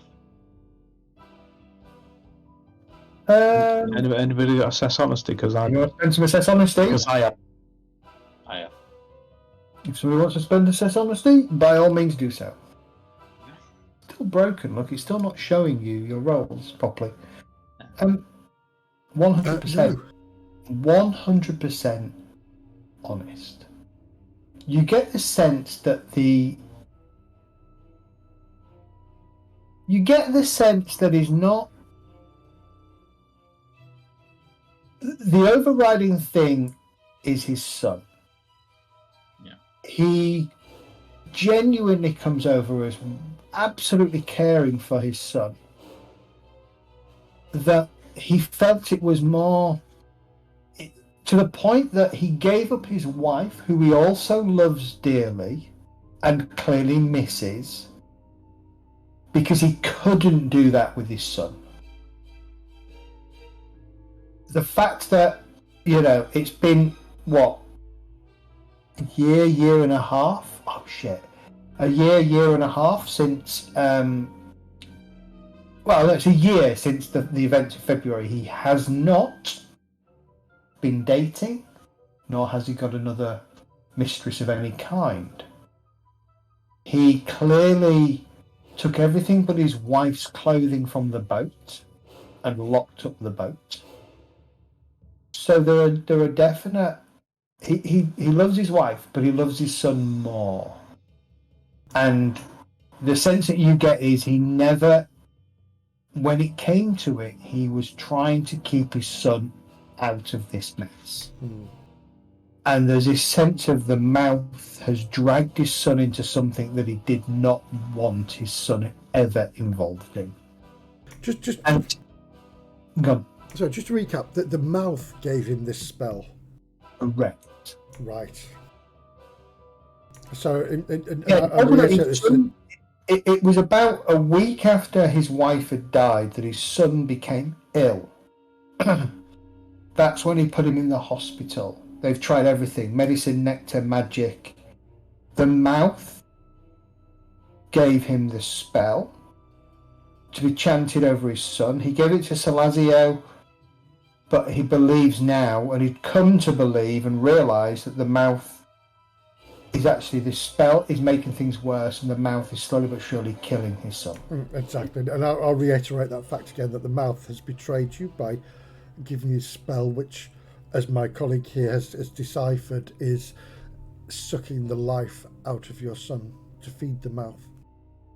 Your son is the one thing you truly, truly love, and that's what the mouth needs to make nectar. The mouth has a name, according to Trammell. Trammell said it's the Black Man, the Black Moor. Something he called Nyarlathotep.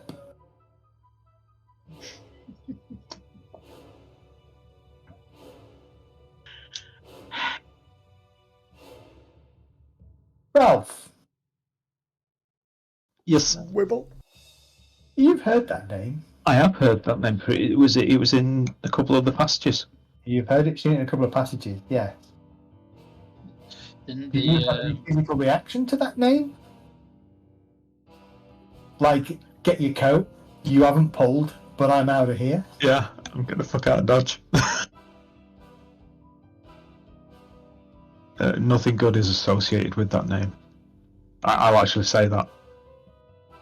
So, you've heard of it as well. Yeah, I thought about blowing it, Unfortunately. but I think if I just blew it up and bury it, you think, what? Blowing it up from the inside and burying it is the way to destroy it? Blow it up from the inside, burn it from the outside. Yes, that's what our friend in Bangkok told us. Do you think this will work? There's been every indication that this will happen. But even if you buried it under, after destroying it and blowing it up, as long as it was buried deep enough, its influence would wane. That's how it happened in Ethiopia. It was, yes. Well, there are a couple of problems. But, gentlemen, please, have a drink. Let's take a 10-minute break. The Indeed. Templar told us about Nail had a tip as well, didn't he? Yes, he He did. mentioned it. Correct. So, yeah, let's run screaming.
I am, but you're not.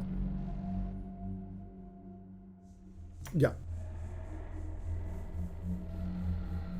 Sorry, my headphones on when you're asking something.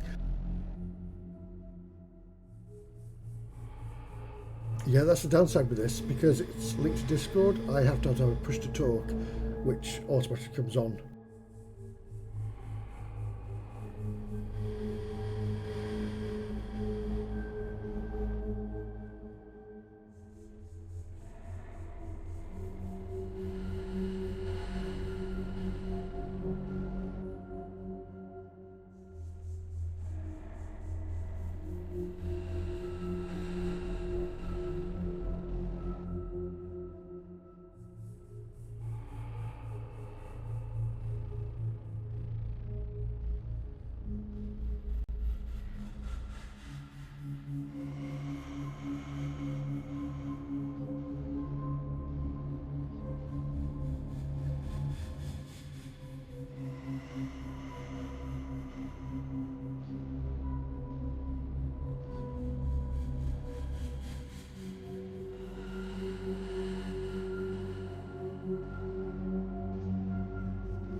And the combat was phenomenal because basically Jerry said, I'm not going to tell you how long you've got, but you've only got a period of time before this thing wakens. And when it wakens, you are dead. There's no way you can fight it and kill it. And it's like, okay, great. There was a portal, and the portal slowed time on our side compared to what was going on the other side. So at one point, D, our ranger, was the other side, and he had effectively every round on our side was a minute on the other side of the portal.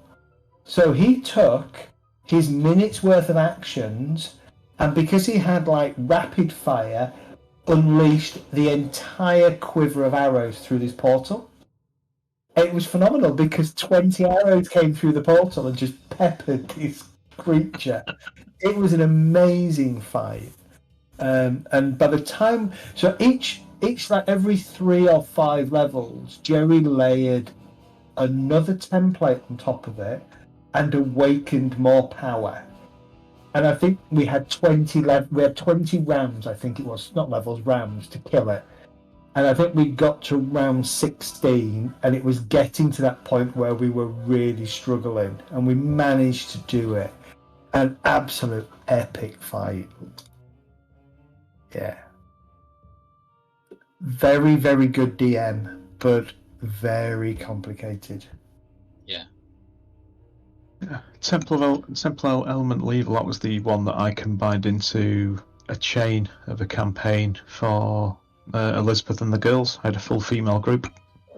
Nice. So that was interesting. And the guys that were playing on the other side of the room, they were running in the same world at the same time. And the two groups never actually met, but they came within a week of each other. But I'd say about 4 months into running it, I had my ideas, and the other DM had his ideas, and it was like, then we got together and went, what's your overarching theme? Oh, okay, well, this is mine. They kind of cross.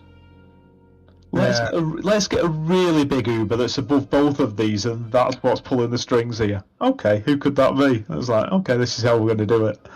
So yeah, the plan at the end was to get both groups together in the finale, which would have been quite cool.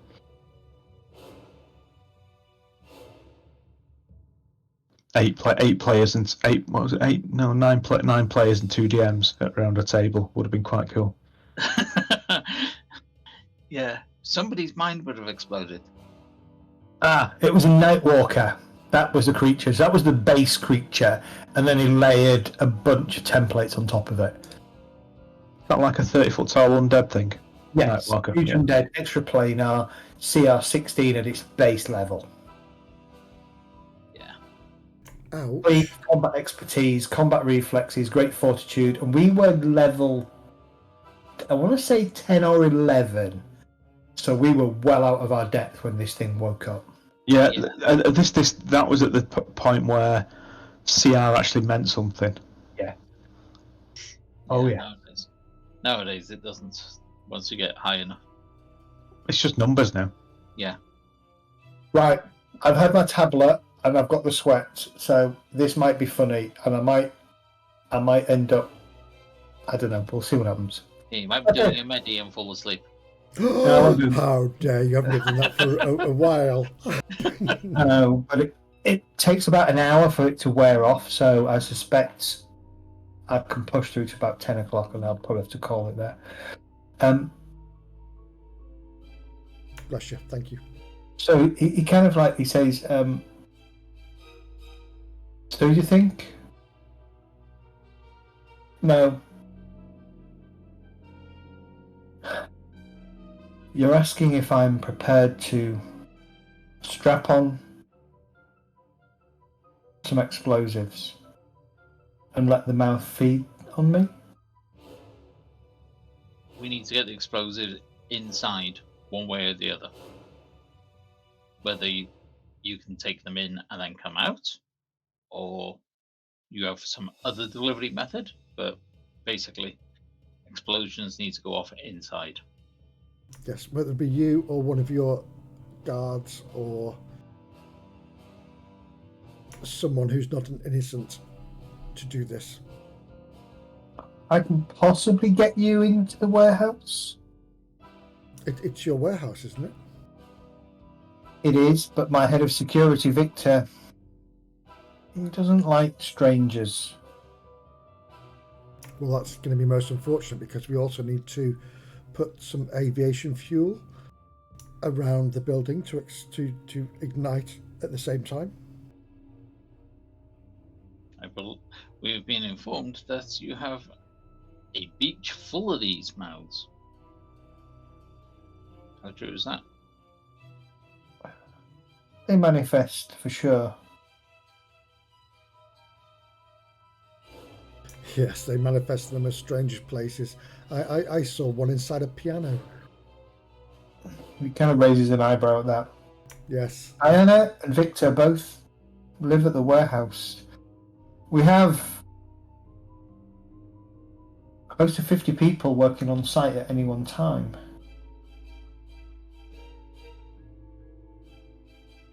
Can't evacuate them. It would be suspicious. We never leave the place empty. The explosion of the freighter, which I presume was at your hands. Apologies, but indeed, because it stopped your product from moving. He nods. May put a few people off, but not for long. I could perhaps introduce you as some of Trammell's men, but it's been a long time since he's sent anybody here to investigate or check up on us. It might work, but I wouldn't work if you started pouring anything in the warehouse. Well, we intentionally wouldn't pour anything. We'd be putting barrels of the stuff inside the warehouse. I mean, we could do it with the pretense of saying it's nectar in barrels. Needs to be around the location of the mouth rather than the whole warehouse. If mouth isn't in the center of the warehouse, if it's below it or something, then that's the area that needs it. The mouth is below the center of the warehouse. In the catacombs. Yes. So that should not be an issue if your people are working in the warehouse.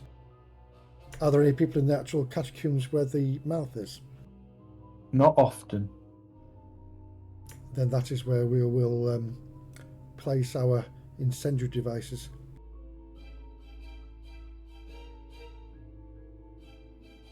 What's the normal feeding regime? You still feed it bodies, don't you? Yes. Are they alive or deceased? Deceased, mostly. Well, we Oh. could... Though, in fairness, since I fed it Portia, its demands for feeding have been limited. But it still takes what I'm assuming you would have a delivery method, like a ramp. He smiles. No, it usually just pulls things in with its tongue.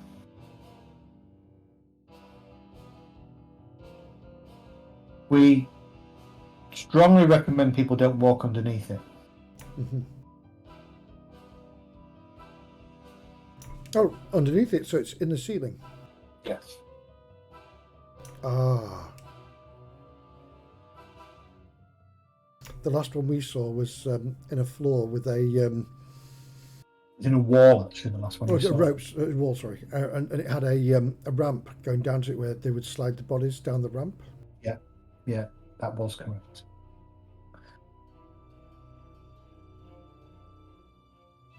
So in which case we'd need to get a body and push it to the middle so it picks it up. You say, or stand directly underneath it and it'll just eat you.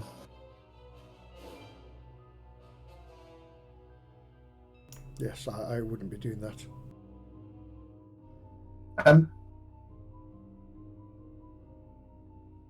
The alternative, Ralph, that comes to your mind is the Knight Templar did say he knew how to navigate the tunnels to get him close to the vicinity of the warehouse in the mouth. Yes. So there is that route to the mouth. Destroying the mouth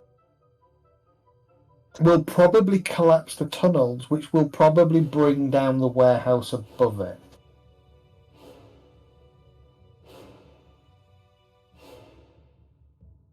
I'd want that area where the mouth is packed with sort of like oil drums. To be honest with you, something like that. Yeah, like I said, aviation fuel. Mm-hmm. Well, he's got, he had a boat. He's got, a ship. He's got access to the port. So it may seem a little eccentric for some of his people, but if he was to just say, "I want all these drums being delivered," then it'd get done, wouldn't it? Yeah, and it doesn't have to be under the mouth. It just needs to be around the mouth. Yeah, in the room, because as soon as that explosion goes off, the whole thing, everything in there is going to get absolutely burnt to a crisp. There won't be anything left. Just evacuate the warehouse under some threats because of repercussions from the freighter sinking. That's right. Everyone to the beach. Yeah, we fear that somebody's targeting you. You need to shut it down for the time being.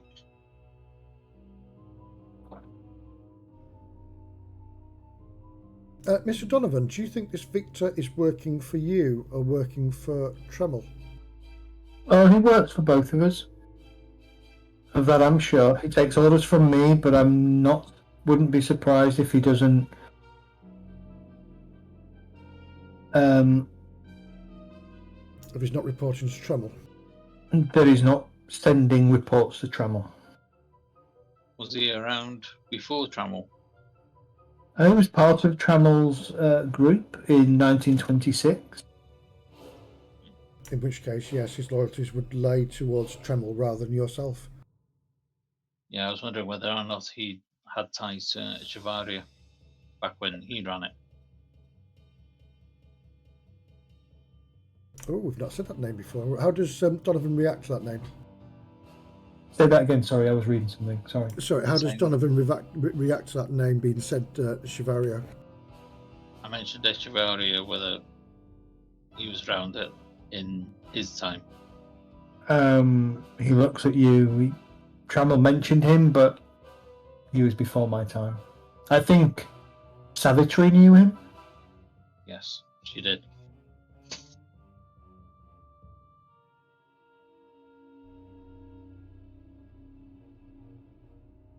Maybe that's why she was crazy. Yeah.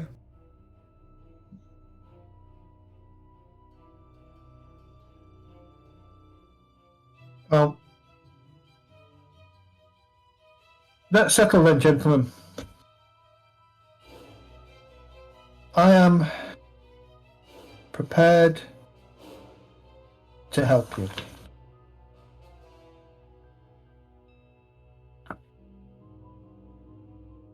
I can take you to the warehouse, introduce you to the staff. I can position you as allies of Trammell, though I would expect Victor will wire Trammell pretty quickly afterwards to verify you are who you say you are. So that could potentially give you no more than 12 hours a day. Does Victor ever go into the mouth chamber? Very rarely. So if we had a means to get into that chamber underneath the warehouse so Victor would never have to see us, you would never have to introduce us. Generally we have 5 people working in the mouth chamber. 2 of them always armed. They tend to work between 4:30 p.m. and midnight. The rest of the time, what we call quiet time, there are probably 4 people working in the major mouth area. The rest of the tunnels, quiet.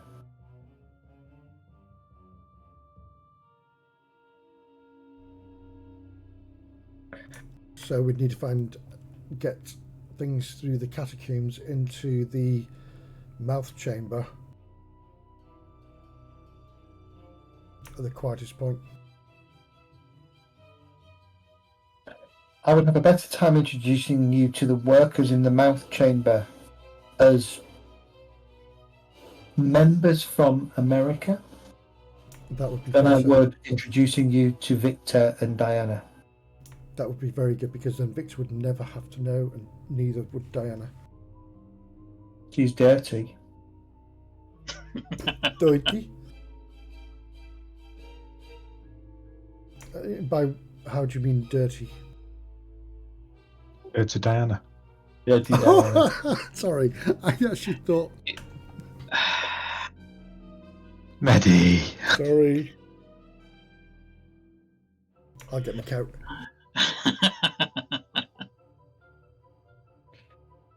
The guards will be...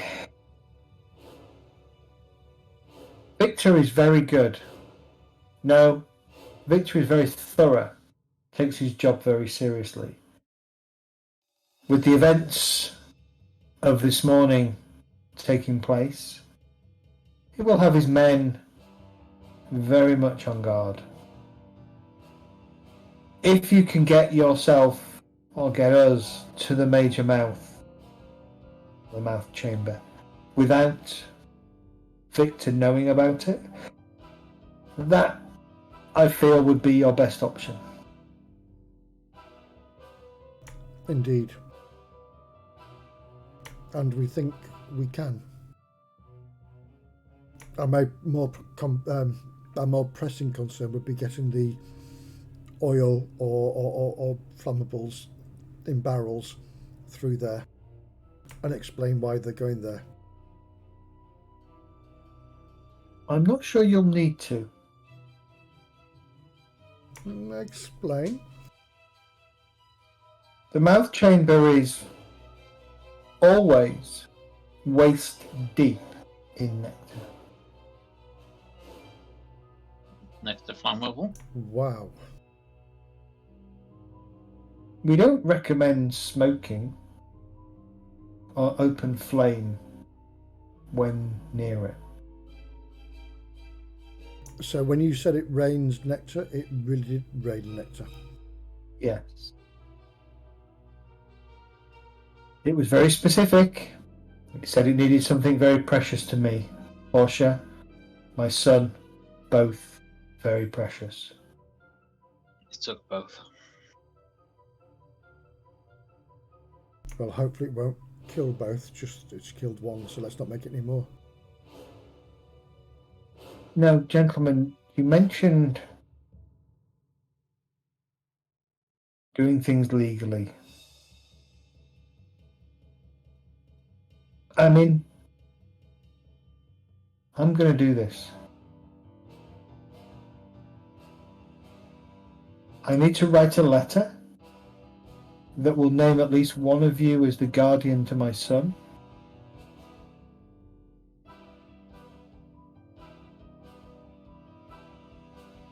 I can do this here, or you can go about your business for the day, and perhaps you could come by this evening.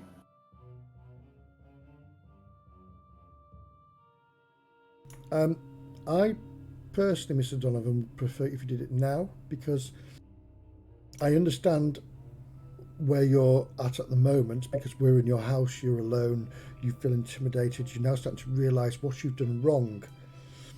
But if we go away for the rest of the day and you have more guards appear here, you may have a change of heart. My staff will be arriving in the next half hour. My other 2 guards will return in the next 2 hours. Come. Follow me. But don't touch anything. Step where I step, and wait when I ask you to wait. Certainly. He takes you out of the area that he's in, and he takes you further up. There are some stairs in the room that you're in, and he takes you up the next set of stairs. From there, he takes you up to the next set of stairs. It's the very top of the house. He pauses by a door on the right-hand side as you're kind of walking, sorry, left-hand side as you're walking up the, along the passageway, and he says, "It's here."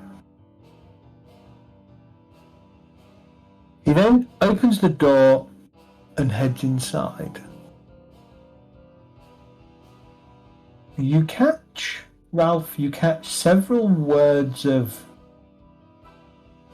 ritual or magic being spoken.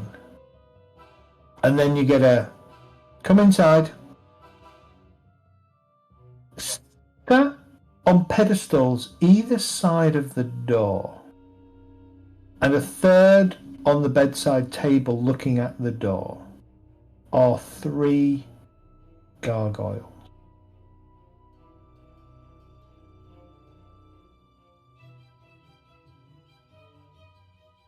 He walks over to the closet, to the wardrobe on the north wall, opens one of the doors, the closest one to the right-hand side of the room, and heads inside. He parts a load of clothes that are kind of all wrapped and carefully, neatly kind of packaged. And you see him push a certain knot in the wall, in the wood behind. And the door kind of, a door kind of goes in and then slides, revealing a small, quite narrow entranceway into a chamber beyond. If I see Mr. Tumless, can I shoot him? I was waiting for a Narnia comment. Absolutely see Mr. Tumless and shoot him. He gestures you to you to go in. Inside is a small office. The office is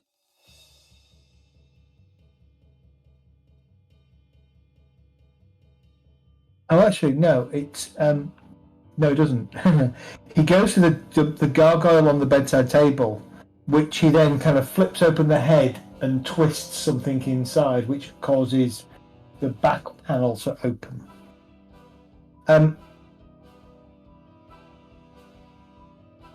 Just before you head into the room beyond, Alfred, you catch a glimpse of the fireplace, and there is definite, to your eye, ashes that you only ever see when you burn photographs in the fireplace.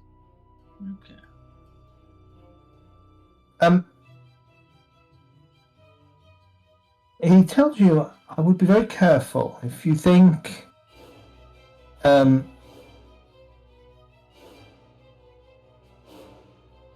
at all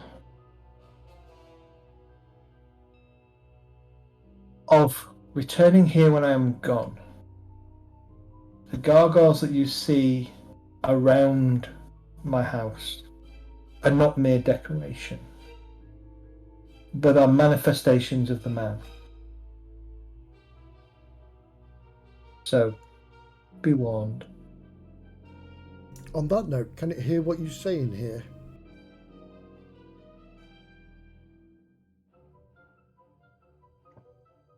No, I've taken steps to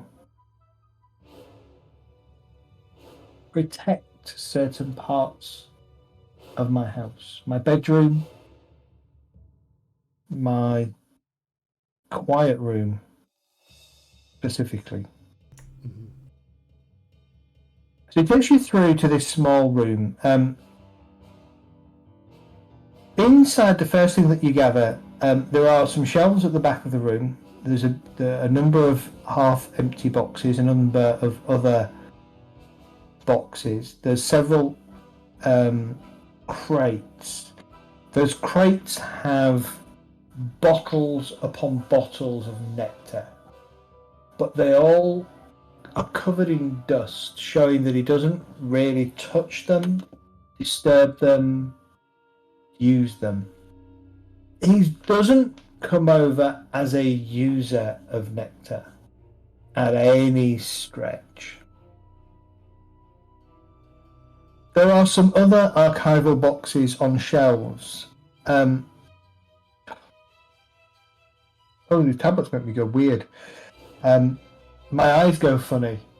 So I'm fine when I'm playing Diablo, because even though it's a little bit blurry, I can still see. But now I'm kind of like, I can't focus very well. Very weird tablet. I need to talk to the doctor about them, probably. So, the black archival boxes, you kind of have a nose. Half of them appear to be empty. The other half seem to have a mixture of professionally taken and amateur pornographic photos. Are we talking of legal age? Yes. Good, he doesn't need to die then. Ralph, Yes. you kind of glance through some of these and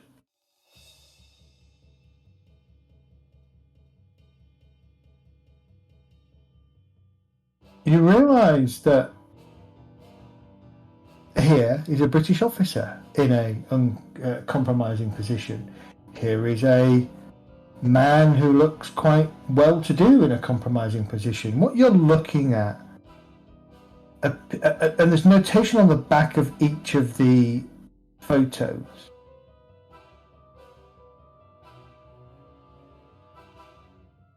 Mixed in with a whole load of purely exhibitionist smut, but there are a number, probably half in total, that are very specific, of very specific individuals that are very easy to identify, doing things with people in very uncompromising ways, or having things done to them by people in very uncompromising ways. And each of these have annotations on the back.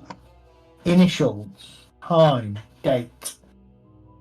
Appears, Ralph, to your eyes that this is blackmail material. Yeah, interesting.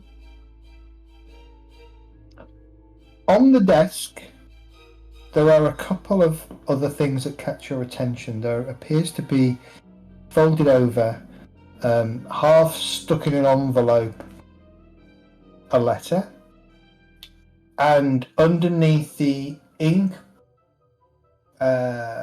inkwell, slightly stained around it, is another letter that's kind of folded up that you can't read.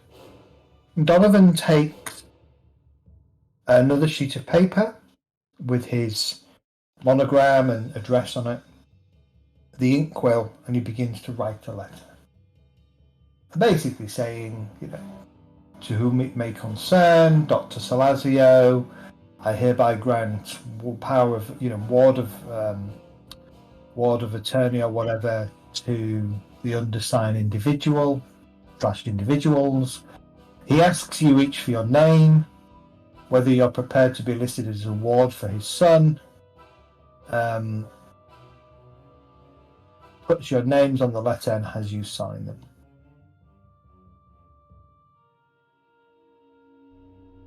Does this It says in all things concerning Monty Jr., the below named individuals should be considered to be, me, guardians of my son, allowed to make medical and other decisions pertaining to my son's well-being, that kind of thing. And it's signed and dated. 3 men and a teenager. to my eyes, does this document look legal? Yes. Would it actually uphold? It will hold water. It's certainly illegal. He's framed it in a way that it would certainly pass muster. Yes. And I'm assuming his current will leaves everything to his son, Yes. so that his son's covered in a trust fund and all that good stuff. Right. Okay. Yes, it would do. Yeah.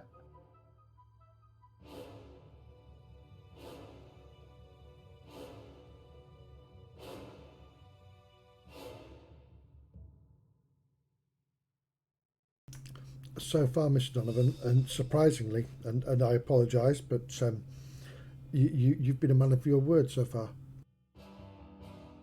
This must end. I am. And he basically reaches down and he slides the piece of paper from under the inkwell, and he simply hands it over to you without speaking. He will be safe, and if you survive this, you will both be safe, although you will need to atone for your sins.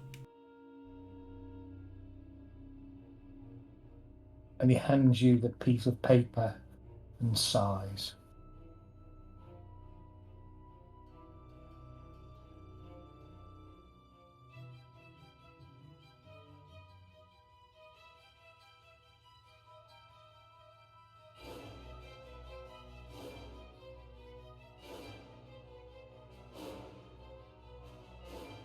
And I suppose I should say that could be a potential trigger warning for somebody who might be watching this on YouTube at a future time. Oh, I'll put a warning at the start of it. Okay.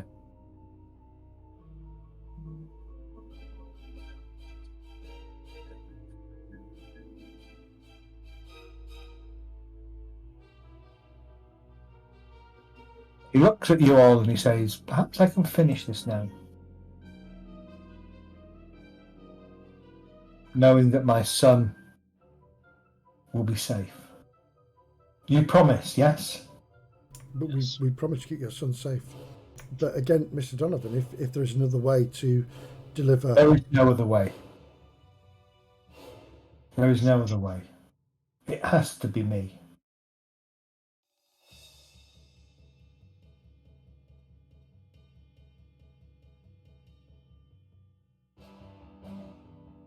Come, let us go. Do you have the necessary things? Or do you need time? we'd need a little bit of time. I'm sure my colleagues here will suggest where we can get things from. You still have Some sticks of dynamite in the boot of the car. some sticks of dynamite. You still have a bunch of grenades. Yeah. I don't think there's much more we need, to be perfectly honest. Oil and fire. Oh no, sorry, the nectar. Sorry, yes. Yeah, the nectar is going to count as accelerants, effectively. So But I'd like enough explosives to actually take it through the floor. I think I've got 6 sticks of dynamite, which pretty explosive. Oh, actually, Grenades, so you can always stick some grenades in his pocket. We got a few more sticks of dynamite than that. Oh, you got a shed load, didn't you? Yeah, we've got 18 sticks of dynamite, Okay. 6 grenades. Right, okay. That's right, yes, 9 grenades, 18 dynamite. Sure. And So, yeah. 4 minor packages, honest. Yeah, so, yeah, if we're not careful, we're going to sink Malta. All right. I'm going to do a piece of cotton on one of the pulleys for grenades and see what happens. He finishes the letter, folds it back up, places it back on... Well, actually, he won't. He'll place it on his bedstand.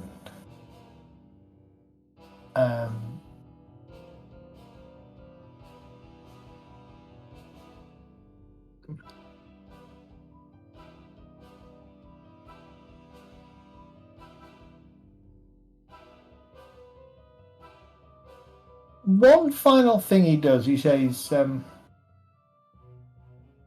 "So, you trying to stop all this?" Yes. We have done in 2 places already. I guess you could go. Have you visited Brooks? In Mexico? No, not yet. Not He's yet. next. He is well and truly sold on this endeavour. And the piece of paper that's stuffed partly inside an envelope, he passes that over to you.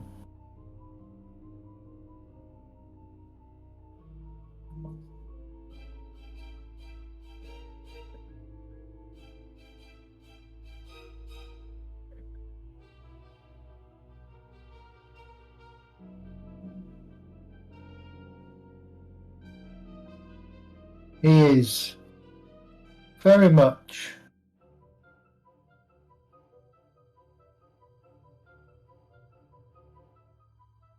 a man who thinks too much. And as you can see, could cause even more problems if he were to fly.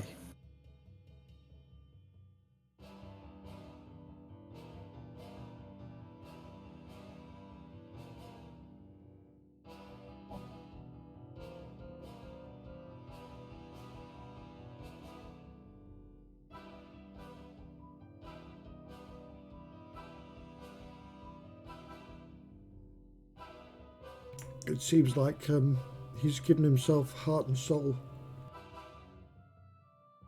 Indeed. So, no time like the present, gentlemen. Are you able to get the things that you need quickly? I believe so. As I really said, believe so. my staff will be returning in the next 10 or so minutes. You should probably leave.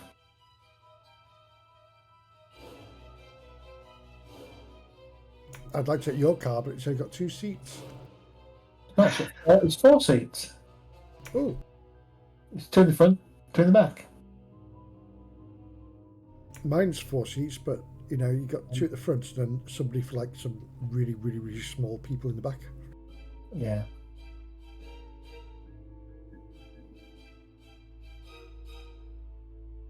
Well, yep. Okay. Take his car. You're going to take Donovan, go over to the hotel, get your car. Yeah. Drive with Donovan down to the south shore of the Porto Grande. Yeah. Well, we'll go into the catacombs via the knight's entrance. Right. Get the knight to show us the way. All right. I think what we'll do is we'll pick that up next session. As you arrive in the catacombs, begin to follow the directions of the knight and head towards your destiny in Malta. Bloody good show. Cool.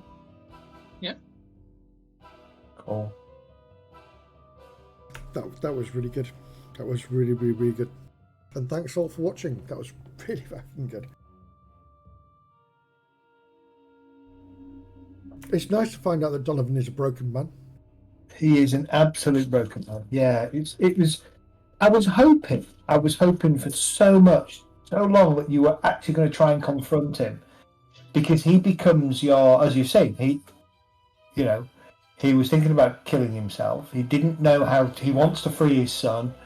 Feels very great remorse and is broken because of what the mouth made him do to his wife, and subsequently what it's doing to his son.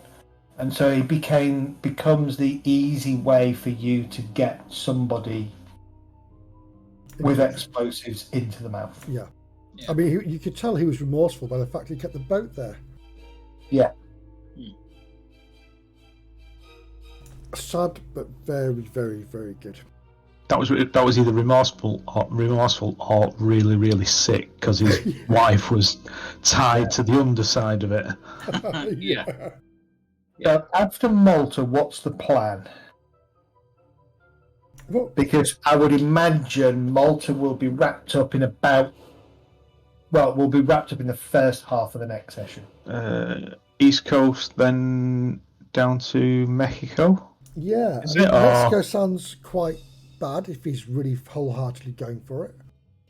Yeah, but looking at that letter, he hasn't found the mouth yet. He thinks he knows where it is, but he's not found it. So Let's get Echevarria. easier. Echevarria, Tromel. So we could go East Coast to speak to family, our benefactor, then go to West Coast to LA to finish Trammel off, and then down to Mexico. Doesn't Trammel have a mouth there as well, though? We don't know. Yeah, I'm not sure where he gets his nectar from. It's that chaise long thing that eats people. Potentially, yeah. Yeah, there was a chaise longue that eats people for sure. Yeah. Trammel is going to be sniper rifle, then try and find what's going on. No, sniper rifle's going to be like a little guard in the Chicken guardhouse that threatened to kick our asses last time. Oh, he's going to get a sniper rifle as well, yeah. Yeah. Oh, he's going to get a sniper bullet, but... Yeah, not the rifle, yeah. Yeah, we're not going to give him the rifle. Hey, no. mister, I got you this. Yeah. Doesn't realise. Stick a dynamite to the bottom of it. Or as he takes this off, one of us has actually got him in our scope, and we pull the trigger as he takes it. Yeah. What session was that, Mehdi? That was 32. I'm about right then. I think you can still do this in under 50 sessions. You can finish the campaign. I feel now that we've been a bit more ballsy, Yes. things are happening. I do believe you're right when you said that we were sneaking around too much, but that's our characters. Yeah. And now we're getting a bit more confident about what we're doing. I think, yeah. I think what did that was the Savatory experience, Yes, indeed. where you realise that these were a bunch of crazy feckers, and being quiet is not going to solve the problem. No. That was... Quiet. So, drowning somebody did the job. It didn't it? Definitely did the job. Yeah, Go to sleep. Go to sleep. That's probably where it kind of changed, was when you decided to drown him. Yeah. Ralph So was it's a like- crazy mofo. So we've gone from subtle approach to blow up a bloody big freighter Yep, in one move. So, yeah. that's great. As movies go, this is just taking a real weird turn. Can you imagine a director going, no, the kids will love this. Well, all of a sudden it's a really serious film, and it starts, and all of a sudden it just turns into your usual gush at the gaff at the end. It's like, fucking hell. What we need more balloons with explosives. You've turned from starting off being quite Cthulhu-esque to being pulp Cthulhu-esque now.